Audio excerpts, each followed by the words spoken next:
सबको जय मसीह की। मेरा नाम रूबी है और मैं अपनी जीवन के सबसे बड़ी गवाही देने जा रही हूँ। मैं अंबिका पार्क गुजरात क्षेत्र में रहती हूँ और मेरा गवाही है कि 2023 में मेरा ड्रीम में अटैक हुआ बेविचार का पहला महीना में, और जनवरी में 20 तारीख को ये अटैक आया था मेरे ड्रीम में। तो मैं हफ्ते दिन के बाद में अपने पेट पे हाथ रखी तो मुझे पेट में लग रहा था कि कोई कुछ घूम रहा है। तो मैं देखी कि मेरे पेट में इतना बड़ा गोला सा हो गया है। तो मैं बोली कि ये क्या है। फिर मैं डॉक्टर के पास गई। डॉक्टर के पास गई तो डॉक्टर से संपर्क की तो डॉक्टर ने हाथ रख के बोला कि तुम्हारा हर्निया हुआ है, बहुत डेंजर है, इसको तुरंत ऑपरेशन कराना पड़ेगा।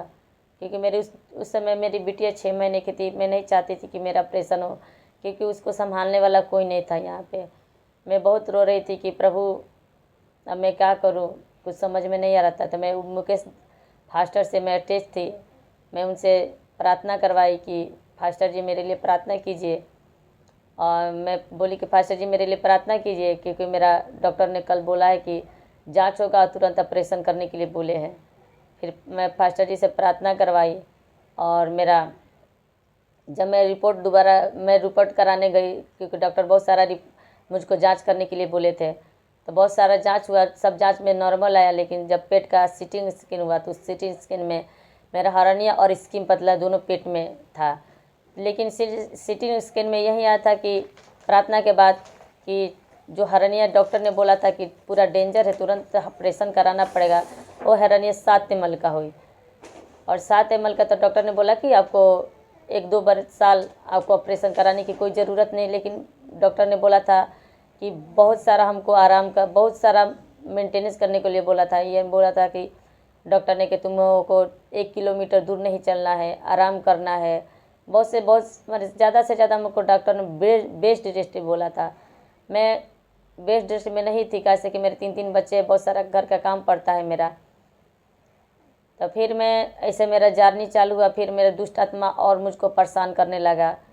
ऑपरेशन तो कुछ दिन के लिए कैंसिल है, लेकिन दुष्ट आत्मा बहुत मुझ पर अटैक होने लगा। फिर गंदे गंदे सपने, फिर सांप का, पानी काला दिखना, पानी में डूबना, इधर जाना, वीरान जगहों पर जाना, गंदे चीज़ दिखाई देना, ऐसे चलता रहा मेरे जीवन में, लाइफ में चलता रहा।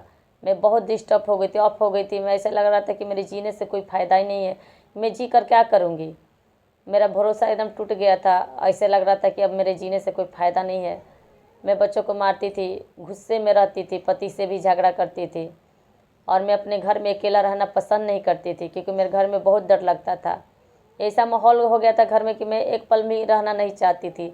जब बच्चे स्कूल चले जाते थे, हस्बैंड काम में करने चले जाते, छोटी बेटियाँ जब सोती थी तो मैं कभी कभी किचन में काम करने लिए जाती थी तो रोने की आवाज़ आती थी। जब मैं दौड़ के किचन से आती थी बेडरूम में तो देखती थी मेरी बेटियाँ सोई है, रोने का कोई आवाज़ नहीं था। कभी ऐसा लगता कि काला साया मेरे इधर उधर घूम रहा है। मेरे रात को दबाव भी पड़ता था, डर भी लगता था, और लगता था कि कोई मेरे ऊपर बैठा है और मेरा गला दबा रहा है। ऐसे ऐसे मेरे को अटैक होता रहा। मैं बहुत परेशान थी। उसके बाद फिर मैं प्रार्थना मुकेश फास्टर से कराती रही। और एक बार उन्होंने मेरे लिए प्रार्थना किया 2025 में दूसरा महीना में 12 तारीख को, और परमेश्वर के वचन के अनुसार मेरे जीवन में बदलाव आया। उसने कहा मुझसे कि तू मुझसे से नहीं कर तो मैं तुझे छुड़ाऊंगा, मैं तुझे उसी स्थान पर रखूँ कि तू मेरे नाम को जान लिया है। तो मेरे परमेश्वर ने मुझको यही दिखाया कि तू मेरे नाम को जानती है, कि तू, परमेश्वर ने बोला कि तू मेरे नाम को जानती है और मैं तुझे छुड़ाऊंगा तुझे उसी स्थान पर। वचन के अनुसार मेरे परमेश्वर ने मुझे छुड़ाया। मैं अपने परमेश्वर को जीवन दिया और मैं 12 तारीख को 2025 में मुकेश फास्टर के साथ प्रार्थना करी फरवरी में।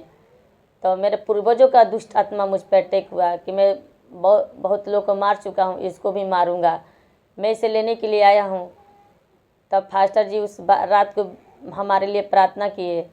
अब जब वो बोला कि मैं इसको मारा हूँ और मैं इसको मार के और लोगों को मारने के लिए तैयारी था, लेकिन प्रभु का धन्यवाद करती हूँ कि उस रात फास्टर जी ने जब हमारे लिए प्रार्थना किया, वो मुझ पर जब बॉडी पर जाहिर हुआ। और जब जाहिर हुआ तो अंधकार का किली कला और मेरे बॉडी से, मेरे लाइफ से, मेरे जीवन से छोड़ के गया वो दुष्ट आत्मा। मैं प्रभु का दादाजी के धन्यवाद करती हूँ, प्रभु का मुकेश फास्टर को मैं धन्यवाद करती हूँ। सबको जय मसीह की, आमीन।